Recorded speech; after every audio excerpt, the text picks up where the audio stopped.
Días, profesor. Mi grupo y yo le venimos a presentar la charla sobre el origen de la vida y su teoría.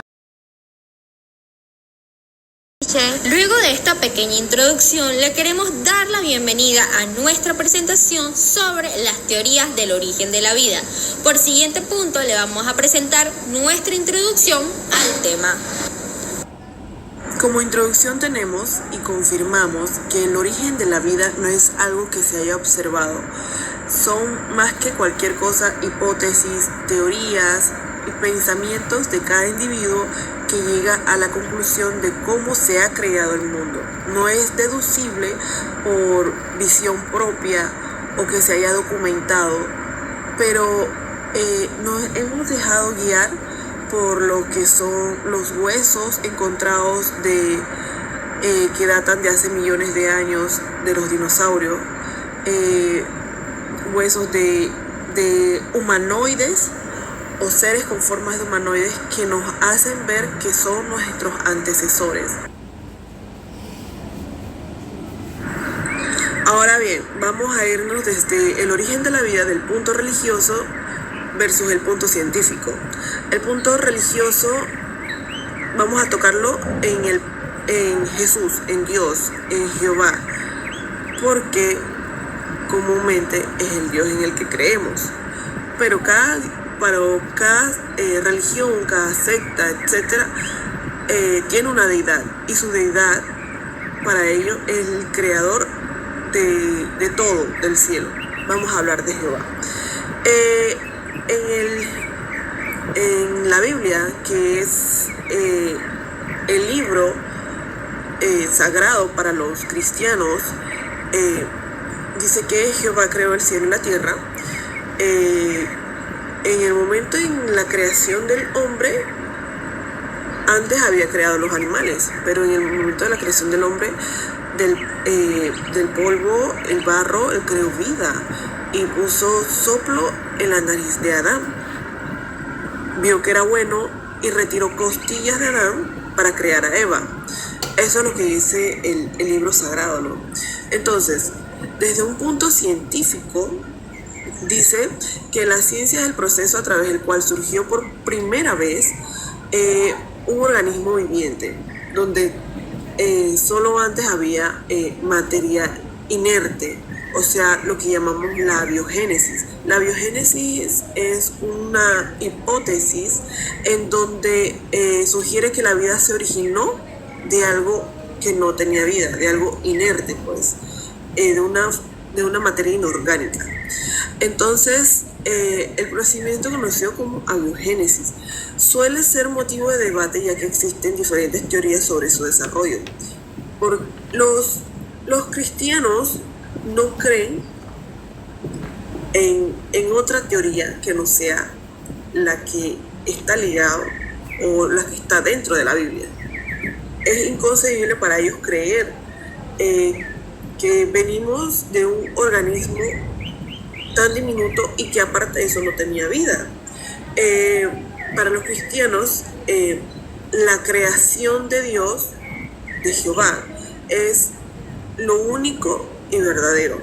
Igual que para los científicos, si se ponen a ver o a creer o a aceptar la teoría de un Dios, de una deidad que hizo la creación del mundo. Ellos lo único que se basan es en hechos científicos, en datos, recopilaciones de fósiles, etc. Porque el mundo fue creado, es cierto, hace 4.500 millones de años atrás. Eso es lo que data la fecha. Pero se dice que hasta 4.300 años después si se tiene en cuenta los primeros seres vivos o restos de seres vivos datan de unos 3.500 años o 3.800 millones de años atrás. Y la Tierra, como anteriormente dije, está creada desde hace unos 400, 500 millones de años. Ahí hubo espacio suficiente para la creación de un ser vivo. No solo la creación, sino un punto evolutivo, pero no es el tema. Entonces, se preguntan los científicos, ¿qué pasó? O en ese tiempo, ¿qué sucedió? ¿Por qué tardó tanto el hecho de que apareciera un ser vivo para poder entonces ir conformando poco a poco una estructura para la vida, pues? Ahora bien, se deduce que en esa época de la vida, la atmósfera terrestre en esa época carecía de oxígeno y era fundamentalmente reductora, compuesta de metano, amoníaco, vapor de agua y anhídrido carbónico. Por eso no estaba claro cómo se ha podido reproducir el paso de estos componentes de células más sencillas, no era apto. Entonces eso es un poquito como tedioso para el científico comprobar a ciencia cierta, porque como decía en la introducción, la creación o el origen de la vida no es algo que se haya tenido verídico, no es algo que se haya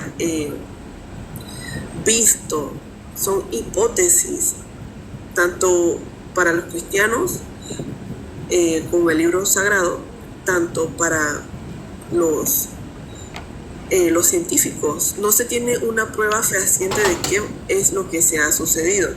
En primer lugar, la célula más sencilla, nos preguntamos cuántos componentes ha de tener como mínimo para garantizar sus propios procesos vitales y su reproducción, porque no solamente es crearse, es reproducirse para que exista una población en donde se pueda confirmar o ver de que se haya creado otros seres vivos, porque de un organismo viene lo que son los animales de gran tamaño, viene lo que son bestias, son personas, vienen las personas. Entonces no solamente es un organismo en sí, sino que se haya colonizado, que se haya procreado y poblado. ¿Qué tanto debió tener la atmósfera en ese momento, las condiciones aptas para que eso haya sucedido, pues? Entonces los enfoques dice que intentan buscar entre los organismos actuales el más sencillo, o intentan deslucir con nuestros conocimientos de biología qué componentes mínimos debe tener una célula para poder vivir. En ambos casos no sabemos si en la situación de la Tierra en aquellos momentos habría sido necesario más o menos componentes o simplemente otros distintos. La Tierra no era apta, por eso se tardó de tantos millones de años a otros tantos para que existiera al menos uno, para que se haya acomodado ese entorno y haya sucedido lo que hoy conocemos como el origen de la vida. De ese abiogénesis, según la ciencia, claro está, tenemos hoy seres vivos. Tenemos animales, tenemos plantas. Veamos bien, porque no solamente los seres vivos son humanos y animales, también son las plantas. Entonces, como de algo inerte, algo que no tiene vida, se ha creado toda una población, toda una sociedad. No solamente me refiero a las personas. Es lo interesante de la parte científica versus la parte religiosa, ¿no? La parte de creencia a una deidad. Muchas veces muchas personas prefieren creer el punto religioso porque sienten que no tiene tanto tanta complicación y es hasta más coherente que, que, que pensar que venimos de un ser inerte, un ser sin vida, y con algo que no tiene vida podemos existir todos, desde una planta así de pequeñita a un animal inmenso, a un ser pensante y razonable como somos los humanos. Es bastante tedioso entre una cosa y la otra, y por eso siempre es motivo de debate el hecho del punto cristiano o religioso al punto científico, porque no hay pruebas fehacientes. Ahora bien, veamos qué es el origen de la vida. En biología, el origen de la vida se define como la estructura molecular autoorganizada, capaz de intercambiar energía, materia con el entorno y con la finalidad de automantenerse, renovarse y finalmente reproducirse para poder continuar, por así decirlo, con un linaje, no extinguirse. Si nos ponemos a ver, así es el ser, no voy a solamente decir el ser humano, así es el ser vivo. Nos compartimos con el entorno, nos renovamos y tenemos la finalidad de reproducirnos y esa reproducción trae otra y otra. Así se le define al origen de la vida, pues la vida en sí, de una forma biológica. Tipos de teorías de la vida.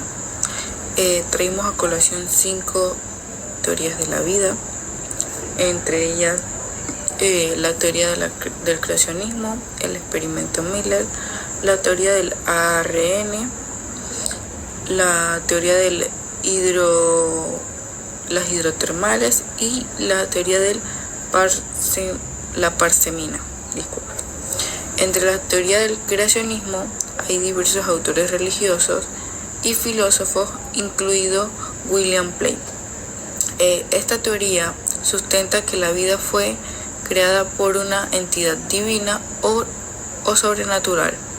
No se basa en evidencias científicas modernas, sino en creencias religiosas y textos sagrados. Esta teoría sustenta de que el ser humano o el ser vivo apareció de una manera repentina como acto divino.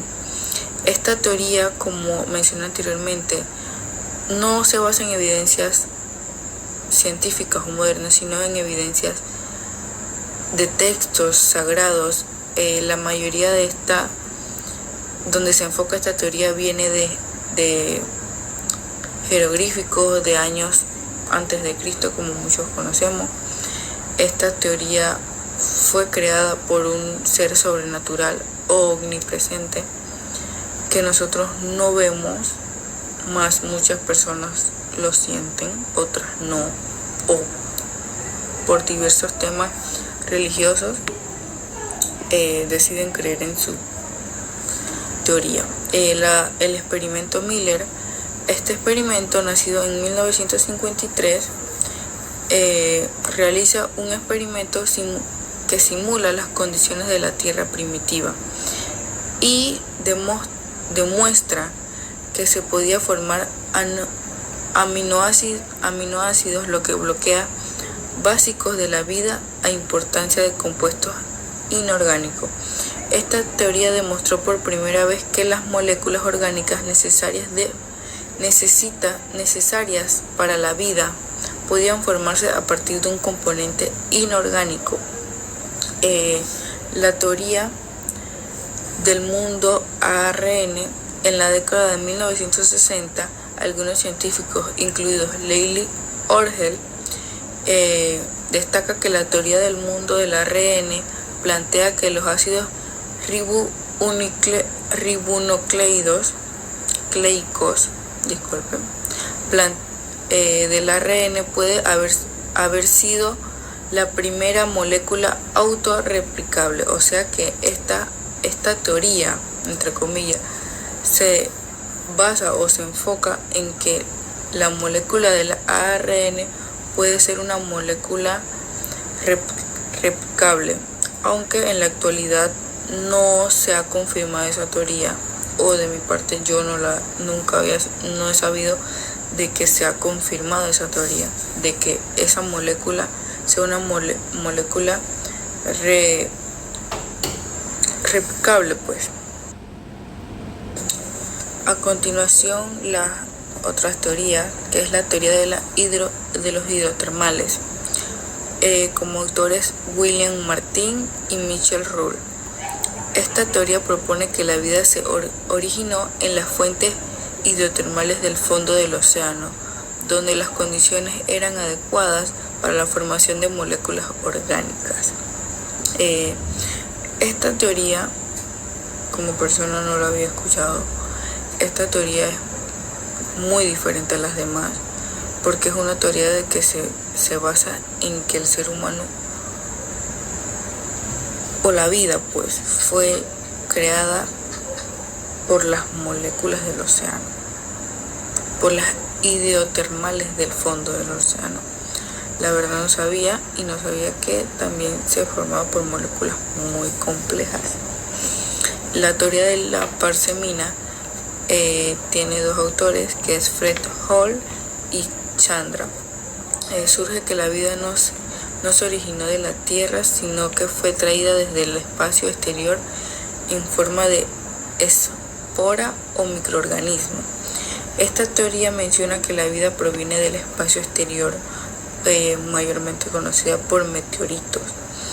A pesar de que esta teoría, entre comillas, es una teoría poco escuchada, pero mayormente estudiada por muchos científicos, a pesar de que fue apoyada por muchos científicos y investigada por muchos científicos, no forma o no fue formada como vida. O sea que no es una teoría que confirma que de ahí viene la vida del ser humano, o que de ahí ha surgido algún ser humano con vida. En conclusión, todas estas teorías son diversas, ninguna se parece en sí, porque una viene del océano, del agua, de las entrañas del agua, otra viene del exterior del mundo o del planeta, por ponerlo así, disculpa. La otra viene de un hallazgo histórico, que es la del creacionismo, el ARN, que es una molécula que se duplica o que se puede duplicar, que mayormente no. Pero en conclusión, todas estas teorías son buenas, más son diferentes. Como siguiente punto vamos a tocar a los filósofos y sus teorías que dieron un aporte a lo que es el origen de la vida. Vamos a mencionar tres filósofos, que sería Aristóteles, Empedocles y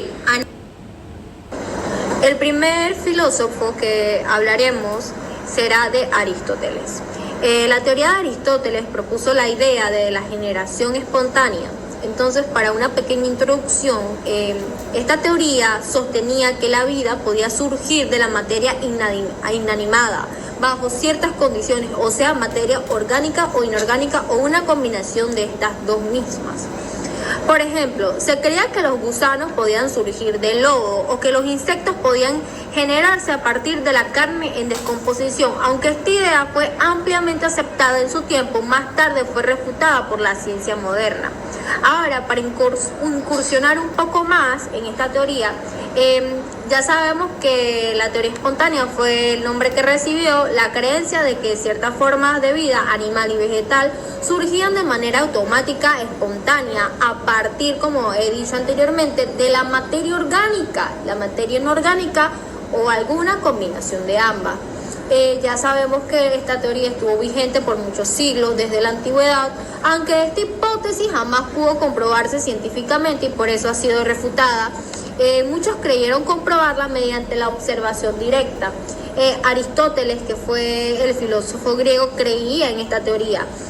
También fue aceptada por pensadores como Sir Francis Bacon, René Descartes e Isaac Newton, quienes desconocían el mundo de la microbiología. Entonces aplicaban a las criaturas pequeñas tenidas por plagas o parásitos como moscas, piojos, garrapatas e incluso ratones.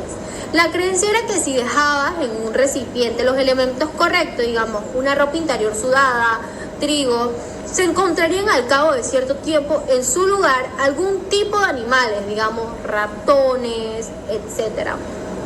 Esta teoría sobre el origen de la vida no contradecía la reproducción convencional, ya que las criaturas obtenidas por la generación espontánea eran tan perfectas e idénticas como las nacidas de la reproducción sexual. De este modo podían sustentarse que la carne descompuesta, los excrementos o las mismas entrañas del ser humano se daban por generación espontánea, diversas formas de vida, en vez de pensar que de algún modo habían llegado estas allí. Entonces vamos a lo que es la refutación de esta teoría de Aristóteles. El experimento de Rey de 1668 fue llevado a cabo por Francisco Rey, que fue un médico italiano quien dudaba de que los insectos pudieran surgir espontáneamente de la putrefacción. Entonces, él suponía que en algún momento algún insecto adulto debía depositar los huevos o las larvas sobre la materia en descomposición, en este caso en el experimento de la carne.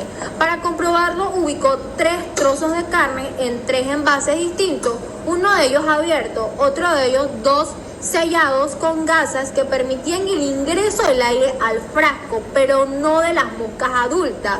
Entonces, tras pasar el tiempo, hubo gusanos en la carne expuesta, pero no en las selladas, aunque sí hallaron huevos de mosca sobre las gasas. Entonces, allí estamos viendo que la teoría de la generación espontánea no era tan cierta como en esos tiempos de la antigüedad. Como decíamos, estos pensadores, filósofos, no tenían tanto conocimiento de lo que es la microbiología como los médicos actuales. También podemos ver otro experimento de Pasteur, muy famoso. El desarrollador fue desarrollado por el francés Louis Pasteur. Es el padre de la técnica de la preservación de los alimentos, conocida como la pasteurización. Consistió en la introducción de caldo de carnes en 2 balones de destilación, uno de boca larga y encorvada en forma de S, que se va haciendo más fina con forma al ascendiente.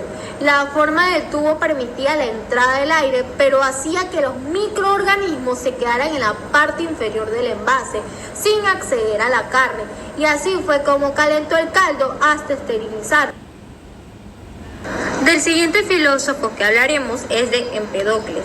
Empedocles creía en la teoría de los 4 elementos: tierra, agua, aire y fuego.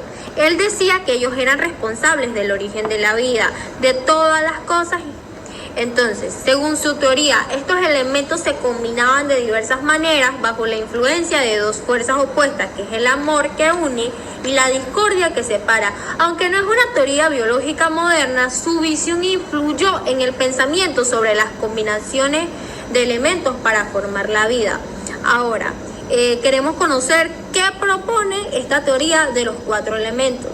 Según esta teoría, los principios constitutivos de todas las cosas son 4, o las raíces. Las raíces corresponden a estos 4 elementos naturales que ya mencioné, que es el aire, el agua, la tierra y el fuego.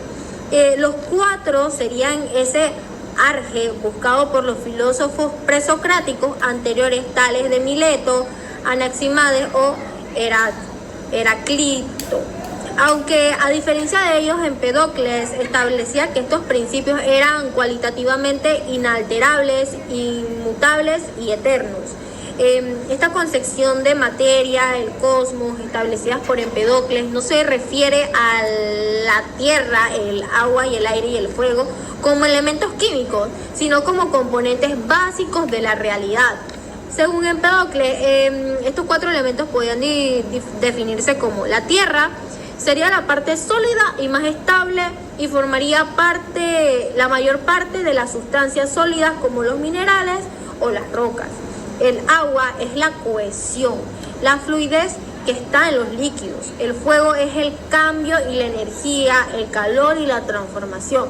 El aire es el movimiento y la ligereza y está relacionado con todas las formas gaseosas en las que se presenta la materia.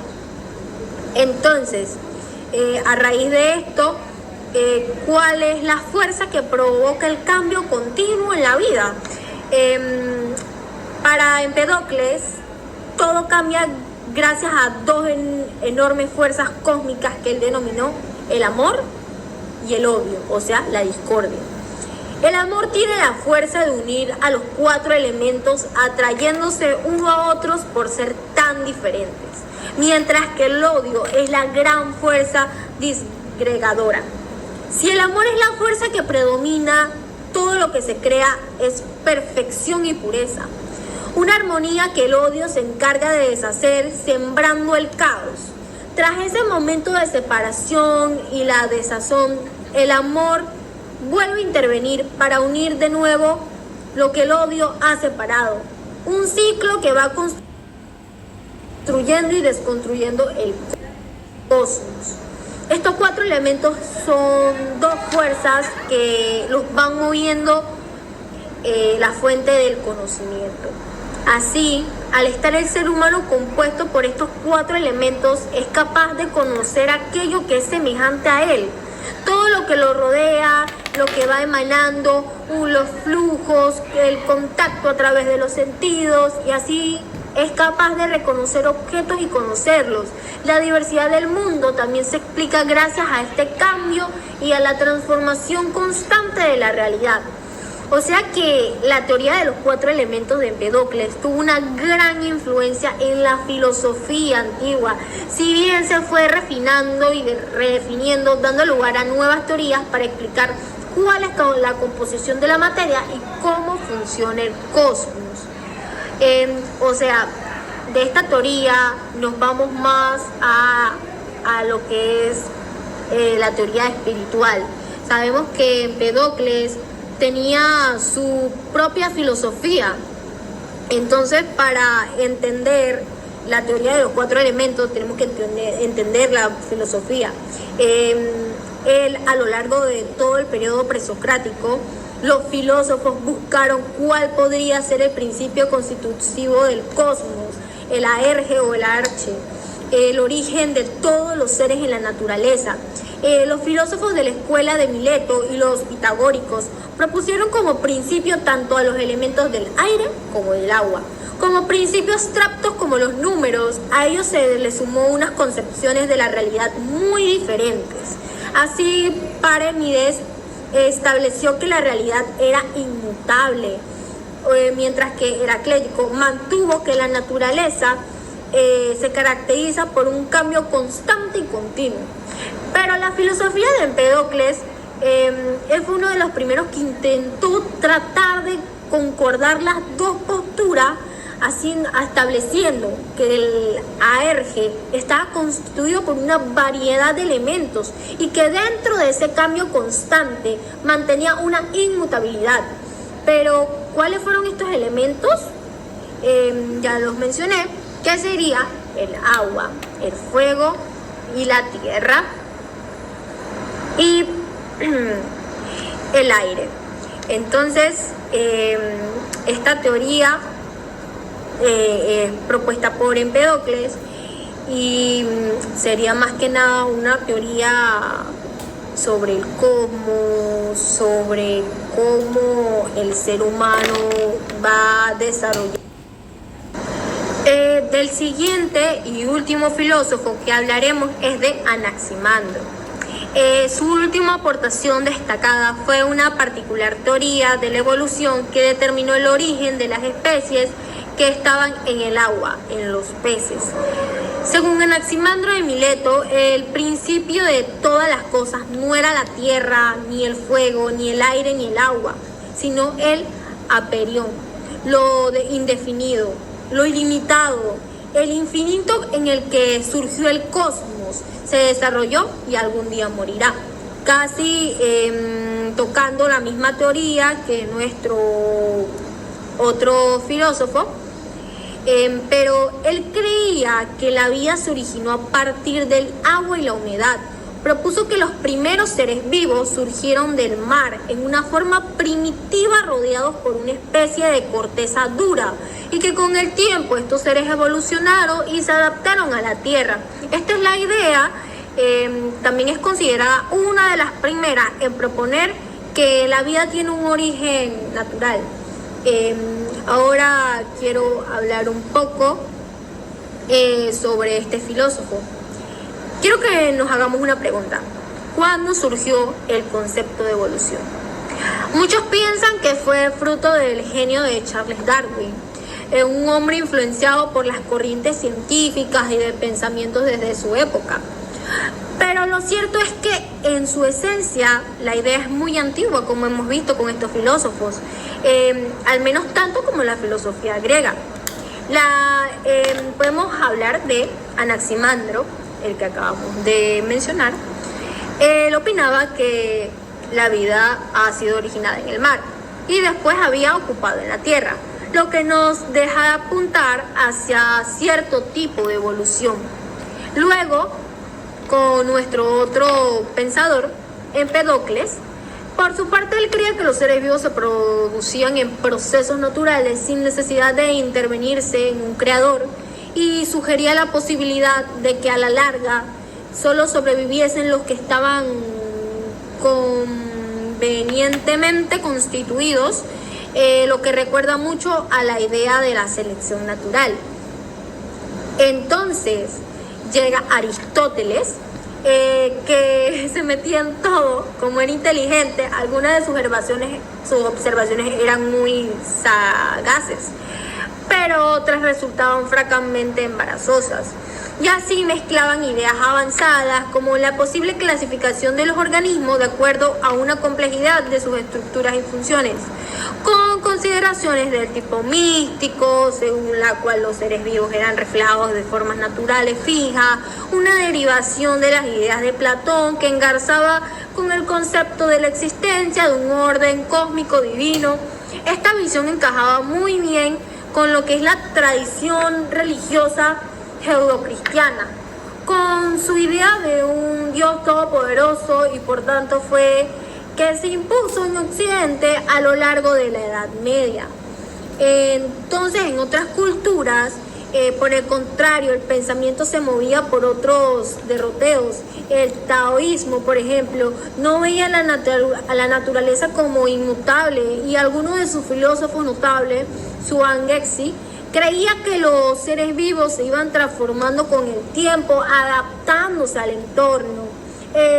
Por extraño que pueda parecer en una religión monoteísta que aboga por el poder absoluto de un Dios, el pensamiento musulmán también desarrolló ideas de tipo evolucionistas, de la mano de los eruditos como Al-Haiz, un famoso intelectual que opinaba que Alá transformaba una especie en otra cuando quería, y que había decretado la lucha por la existencia como un medio de preservar el equilibrio de la naturaleza. Además afirmaba que el clima, que el tipo de alimentación, las migraciones provocaban que algunos de los órganos de los seres vivos cayesen en desuso, y una idea sorprendentemente avanzada para la época. La cumbre del pensamiento musulmán preevolutivo llegaba siglos más tarde con Nasir al-Din al-Tusi, que en su libro La sabiduría práctica, que las contradicciones internas del universo provocaron que las cosas se diferenciaran unas de otras, evolucionando primero en la forma de minerales, luego de plantas, de animales y finalmente de seres humanos. Como Colofón apuntaba a que los organismos cambiaban más rápido y obtenían una ventaja sobre toda de las criaturas. Es difícil saber qué punto de estas ideas influyeron del occidente, pero lo cierto es que los filósofos como San Agustín o Erigena no eran del todo ajenos a las ideas evolucionistas. Asimismo, y aunque enormemente influidos por Aristóteles, muchos escolásticos no veían ningún conflicto entre la creación divina y el hecho de que el universo se transformase con el tiempo a través de mecanismos naturales diseñados por el propio Dios. Buena, profesor. A mí me tocó la hipótesis de la sopa primordial. Bueno, es una de las hipótesis que me llamó la atención y le vengo a explicar. Bueno, esta teoría es de Oppen y Hart. Esta hipótesis es una de las más clásicas y fue formulada independientemente por el bioquímico soviético Alexander Oppen y el científico británico Haldane en la década de 1920. Bueno, ambos ellos propusieron que la vida podría haber surgido en los océanos primitivos de la Tierra. Bueno, a partir de compuestos químicos, compuestos químicos simples, presentantes en la atmósfera primordial. Bueno, ellos se centraban más que nada en que la idea es que la atmósfera primitiva de la Tierra era rica en gases como metano,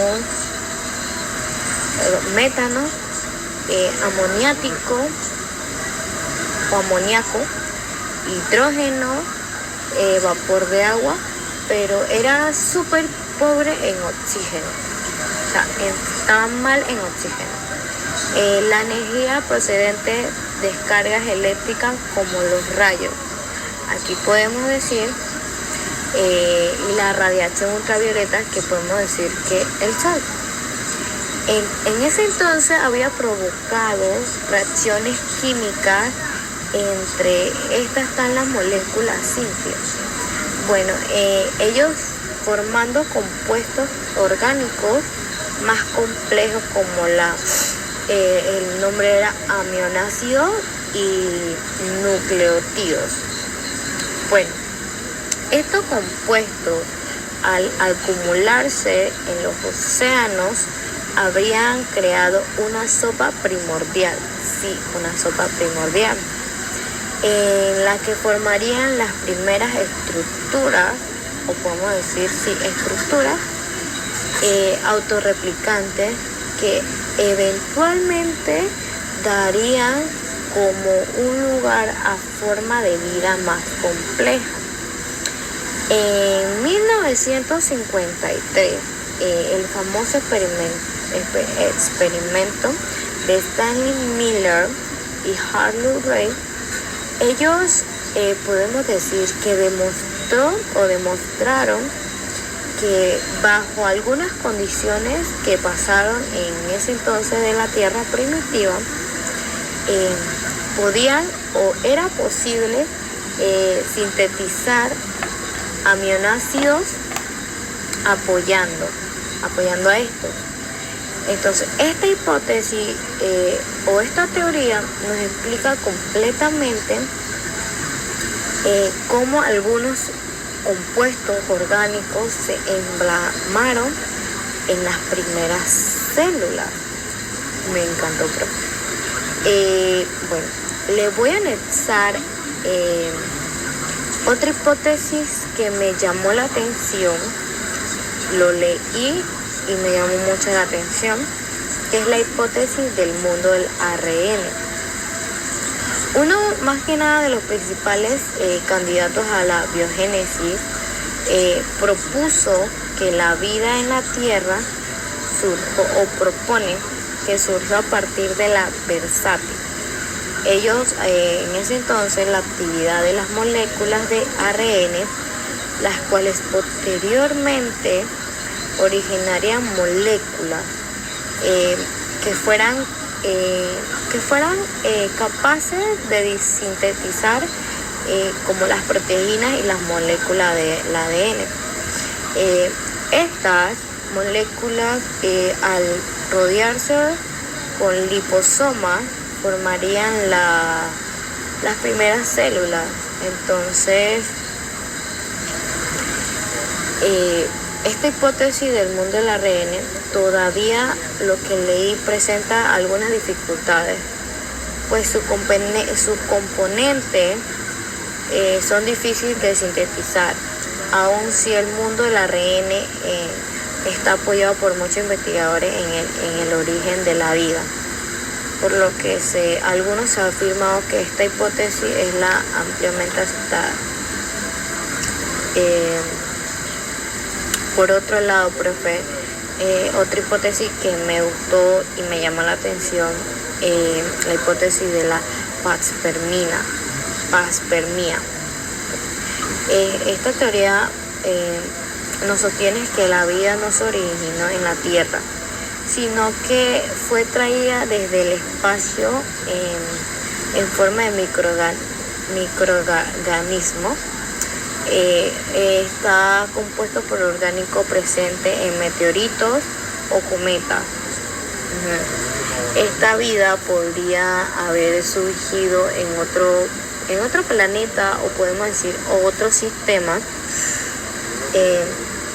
y luego haber sido transportada a la Tierra por cuerpos celestes.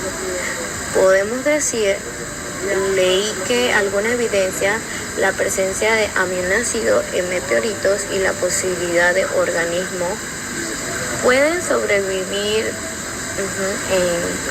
en el espacio respaldan esta hipótesis. Otra que me llamó un poquito la atención, muchas hipótesis, profe, que fue la hipótesis de las fuentes de hidrotermales. Esta hipótesis propone que la vida surgió en la profundidad del océano, o sea, en el océano, profe, cerca de las fuentes hidrotermales, submarinas. Estas, digamos, chimeneas geotérmicas evitan gases ricos en compuestos como el hidrógeno, que podrían haber sido usados por organismos primitivos. Como fuente de energía, las condiciones extremas de temperatura y presión habrían favorecido la formación de compuestos orgánicos, también dando el origen de las primeras células, o sea, que dieron el origen de las primeras células. Una de las evidencias que encontré y que leí, que se han descubierto ecosistemas modernos en estas fuentes hidrotermales, lo que sugiere que la vida se puede prosperar en condiciones extremas, similares a la de la Tierra primitiva, o sea que sí se puede. Estas fueron una de las hipótesis que me llegaron, que lo leí y me encantó. Bueno, como conclusión, tenemos que el origen de la vida ha intrigado a filósofos, científicos y teólogos durante siglos. Aquí podemos ver que a lo largo de la historia se han propuesto muchas teorías, desde las ideas antiguas como las de Anaximandro, hasta teorías modernas como la abiogénesis y la panspermia. Aunque podemos decir que la ciencia ha avanzado en entender los procesos químicos, físicos que pudieron haber dado lugar a la vida, podemos decir que el origen exacto sigue siendo un gran misterio. Por lo que está claro es que la vida es un fenómeno complejo, ya que surgió gracias a varios factores y a la búsqueda de respuestas a propuestas continuas. Le queremos presentar este video sobre el origen de la vida.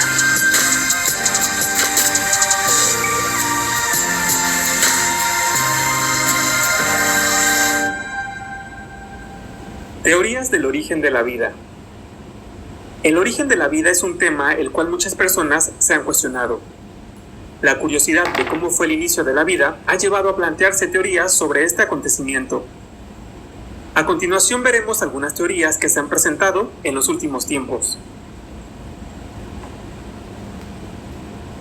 Primeramente empezaremos con la teoría creacionista. Esta teoría nos dice que existe un ser supremo que creó todo lo que conocemos, hablando de un acto divino por el cual se crea la vida. Esta teoría tiene que ver con temas espirituales. Desde la antigüedad se cree que uno o varios dioses son los que dieron origen a todo lo existente.